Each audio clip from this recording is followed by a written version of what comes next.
இசையமைப்பாளர் பேருக்கு விழுதுன்னா அந்த மாதிரி ஒரு பெயர் இசையமைப்பாளர் பேர் போடும்போது தமிழ் திரையுலகில் கரவொளி எழுந்ததென்றால் அது இந்த நாட்டில் வரலாறு. இளையராஜா என்கிற ஒரு இசை மேதைக்கு தான் அது விழுந்திருக்கு. இளையராஜான்னு பேர் போட்டால் கைதட்டான். அதான் எங்கள் அண்ணன் அருவிதுகுமார் சொன்ன அவர் பேரை போட்டால் வியாபாரம் ஆகிடும். எடுத்தவொடனே கதாநாயகன் பேரை தான் போடுவாங்க. ஆனால் இளையராஜாவின் இசையில்னு போடப்பட்டது அவர் வருகைக்கு பிறகுதான். அதை நான் உணர்ந்த தருணங்கள் நிறையா இருக்குது. அதை நிறைய பேசியிருக்கேன், நேர குறைவாக இருக்குது. ஆனால் ஒன்று சொல்லணும்னு நினைக்கிறேன். எங்கள் அப்பா என்னுடைய அன்பு தம்பி மு. கலஞ்சியம் அவர்கள் இயக்கி எடுத்த படம் பூமணின்னு ஒரு படம்.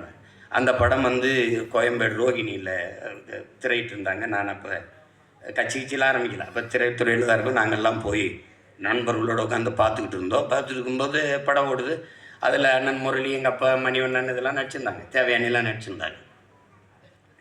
ஒளிப்பதிவுலாம் நல்லா இருந்தது. அப்போ படம் வரும்போது படம் போயிட்டுருக்கு, காட்சியெல்லாம் போயிட்டுருக்கு. அதில் முரளி அண்ணன் தேவையானியை திருமணம் செஞ்சுட்டு ஒரு இதில் அவங்களுக்குள்ள சின்ன பிரச்சனை. அப்போ வண்டியில் கூட்டிகிட்டு வர்ற மாதிரி வண்டியில் காட்சி பதிவாகிறது எப்படி இருக்குது அப்படின்னா, பெரிய ஆடம்பரமான பின்புல மாற்றங்கள் இல்லை, நடன அசைவுகள் இல்லை, ஒன்றும் இல்லை. வண்டி ஒரு வண்டியில் உட்கார வச்சுட்டு கதாநாயகி உட்கார வச்சுட்டு கதாநாயகி பாட்டு பாடிட்டு வர்றாரு. அவ்வளோதான் அந்த பாட்டு வித அழகான மாடத்திலே வந்த கிளி இரண்டு அதிலாலோலம் பாடி வரும் சொந்த கிளி ஒன்று காத்திருந்த சின்ன கிளி காயம்பட்டு கத்துதடி, நேத்து வந்த வண்ண கிளி நெஞ்ச கொத்துதடி, தத்தல் அடிமானே தத்தளிக்கும் ஒத்த கிளி தாவுதடி வெட்டு கிளி நிழல் தேடும் கிளி இங்கி நிஜம் காணுமா, எம்பாட்டு நெஞ்சி நிற்கும் தாலாட்டு, எம்பாட்டு நெஞ்சி நிற்கும் பூங்காற்று, தாலாட்டு தாவி வரும் தேனூற்று போம் பொழுது போகணும், எனக்கோ பொழப்ப பார்க்கணும், ஓம் பொழுது போகணும், எனக்கோ பொழப்ப பார்க்கணும், அடிமானே இது நெஞ்ச துவைக்கிற ராகம் இது. அது என்ன சொல்றார் அந்த ராகத்தில்?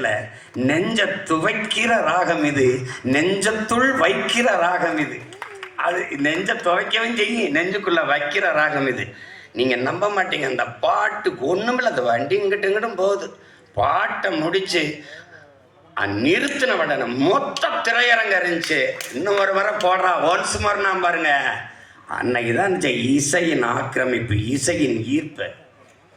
ஏன்னா அவன் சொல்கிறான், இசையால் அடைய முடியாத இன்பமும் இல்லை, இசையால் துடைக்க முடியாத துன்பமும் இல்லைங்கிறான். எல்லா நோய்க்கும் ஒரு அருமருந்து இருக்குதுன்னா அது இசை தான்.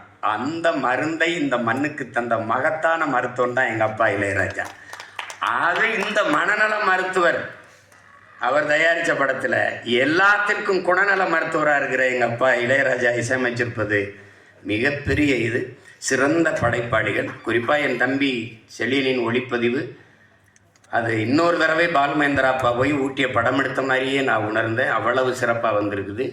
இசை அது சொல்ல வேண்டியதில்லை. பாடல்களை நல்லா எங்கள் அப்பா இசையமைப்பாருன்னு சொல்ல வேண்டியதில்லை. அவருடைய பங்களிப்பு இன்னும் அஜயன் பாலாவுடைய மகன் படம் எடுத்தாலும் அன்னைக்கு என்ன ரசனை தேவை இருக்கோ அதுக்கு இசையமைக்கக்கூடிய ஆற்றல் பெற்றவர். அப்படிப்பட்ட